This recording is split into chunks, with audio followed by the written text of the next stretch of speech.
We're focusing on the International Monetary Fund and Ghana's bailout because the IMF says Ghana's current situation in terms of the conditionalities with the IMF will obviously be one that will require a lot of actions. President Akufo-Addo himself has been commenting on a number of issues earlier today when he spoke about this whole IMF deal, the package, and the fact that the economic crisis will only be resolved if government is able to stick to the reforms and the conditions spelled out in the $3 billion support program. We know that the nation has already received at least $600 million with government indicating that it will be using the money to shore up the Bank of Ghana's reserves and budgetary support. However, are some concerns about whether or not the program will take Ghana out of the current economic challenges that we're facing. The resident representative, Dr. Leandro Medina, is confident that the effective implementation of the bailout program here in Ghana will achieve the objective. We are quite confident about the strength of the program and that it will be implemented as it has been designed. I could say that commitment is there. The objectives are to, restore the macro, to get us out of the crisis, to ensure that debt go down, a sustainable path, to increase growth and to make it more inclusive.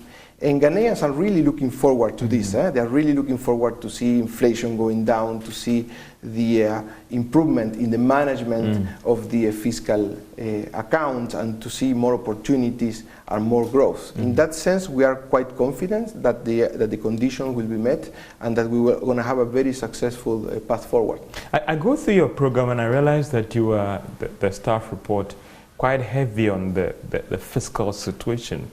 It appears that's where our major challenges in terms of the necessary corrections that this program is trying to do, right? This program, the policies and reforms that will support the objectives, one of the main fronts is the fiscal front. Yeah. We expect a large and front-loaded fiscal consolidation. This will be done through revenue mobilization, and also through making expenditure more efficient. But of course, this will be done while protecting the vulnerable, protecting the poor, because ensuring social protection is one of the key aspects of the program. And if I may, give you two examples, two key examples of what is being done by authorities in their economic program is first, in the 2023 budget, the benefits under the LEAP are being doubled, and also the school feeding program is being adjusted to counteract the effects of the inflation. But these are just a few examples of what the program is doing in these aspects. And are these social interventions or social protection, do you think they are quite strong to help absorb the shock? Because some Ghanaians are worried that this is quite a crash fiscal program, and any program that's to correct some of these things will come with some shocks on the economy and shocks for Ghanaians. In the context of a crisis, as Ghana is suffering, and the bold, very strong reforms that and policies that the government is taking is extremely important to protect the vulnerable. And there are, as I mentioned before, there are key interventions that the government is doing to make sure that the shocks do not hurt the most vulnerable.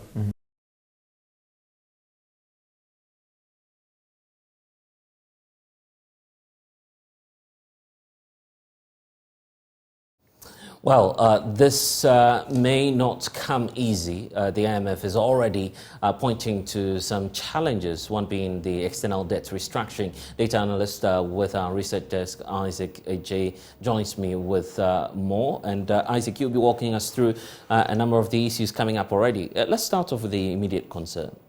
Well, so you spoke about the debt restructuring. Yeah. So currently what we have is an assurance. So after the assurance, you have to go ahead and do what we call the actual restructuring.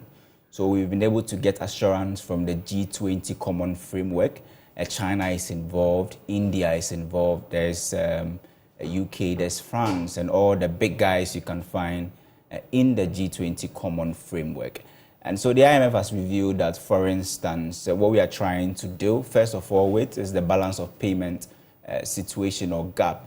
So the financing gap for the entire program is estimated at $15 billion US. And if you look at 2023 alone, we need close to $4.2 billion to close or finance that huge deficit or balance of payment gap.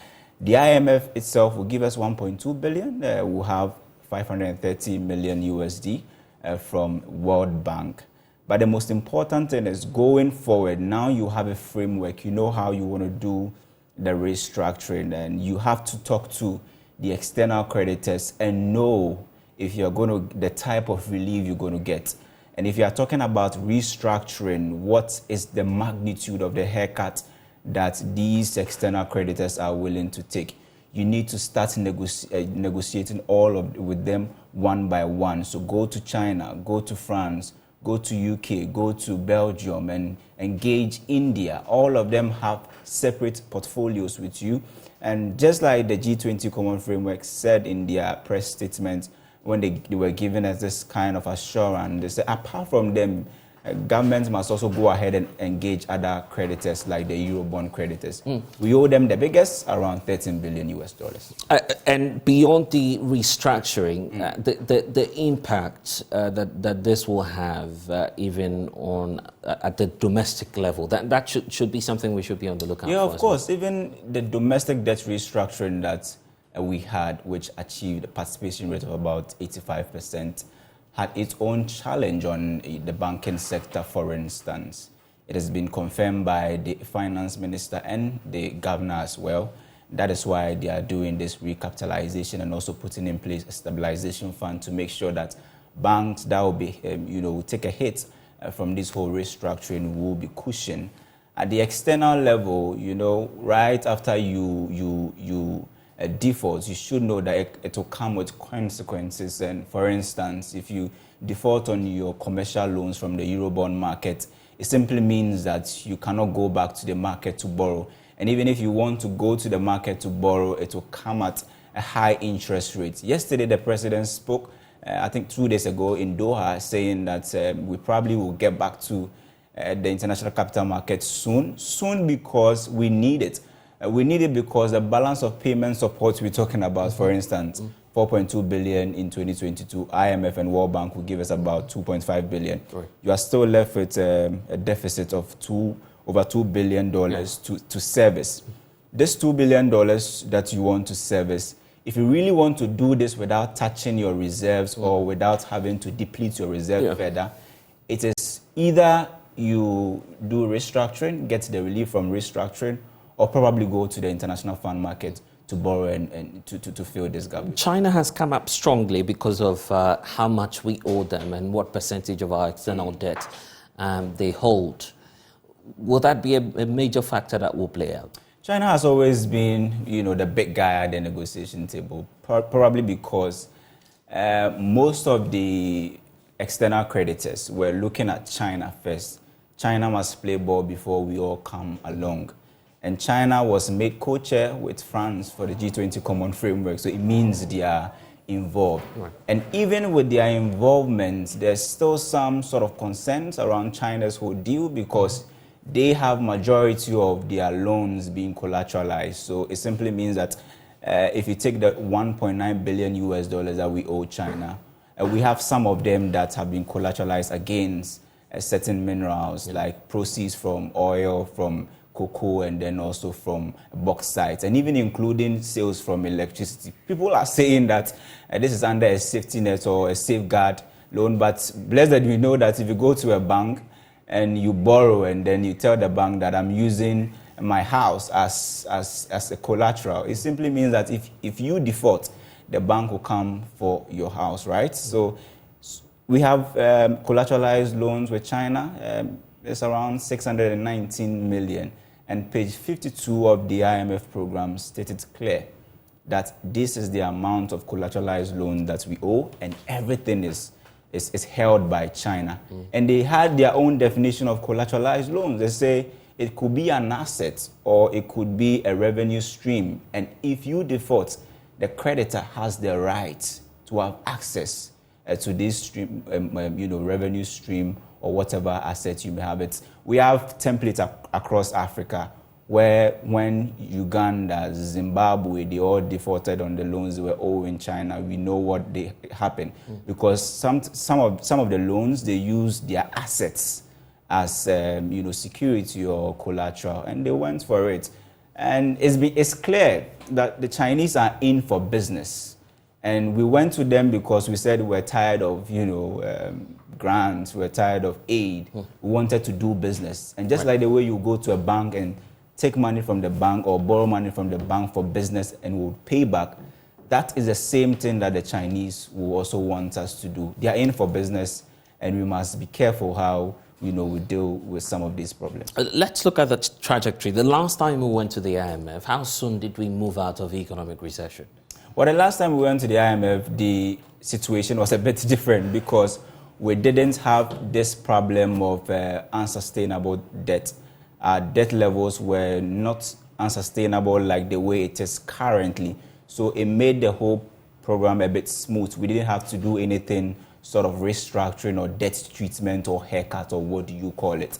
So it was very simple for us. The 16th IMF program and the 17th are different in the sense that the 16th one didn't have anything to do with haircuts, debt restructuring. But with this, our debt levels are so unsustainable that we need a fiscal space to even make sure that we accommodate the 3 billion bailout package from the IMF. That's what makes the 16th IMF program different. But experts like, Bob Crane says that the 16th IMF program failed on its mandate to bring down debt levels. So probably you may also say that IMF didn't really do a very good job in bringing down our debt levels in the 16th program. But with the 17th, they are probably putting in place measures to make sure that we do not go back to the level we are in currently. What are the projections in terms of how this will reduce inflation and also impact positively on the economy? Well, currently we are in probably I will call it the ICU. We've moved from OPD to ICU. We are receiving treatment. And the first thing we want is probably a stability in the cedi. The cedi must start performing well against main trading currencies like the USD. We've seen the data. The cedi is performing pretty well. And if you compare what happened the same time last year and what is happening currently, then it is good news because last year the cedi can just move from 12 cedis to 13 cedis, 13 to 14. They were discrete movements, but this time around, the depreciation has been very slow. So first thing is to make sure that the local currency has been stabilized. Then we move from there to achieve some sort of inflation stabilization. We've seen inflation coming down after peaking in December 2022. It's around 41%, but the target of the program is to reduce it further, probably go back to the single digits that we were. Isaac Ufieje, grateful data analyst with the Joy News team. You're watching The Pulse. We'll return with a lot more, especially as we mark the African Union Day. There are some details that we need to share with you about trade on the continent and Africa's development. Please stay.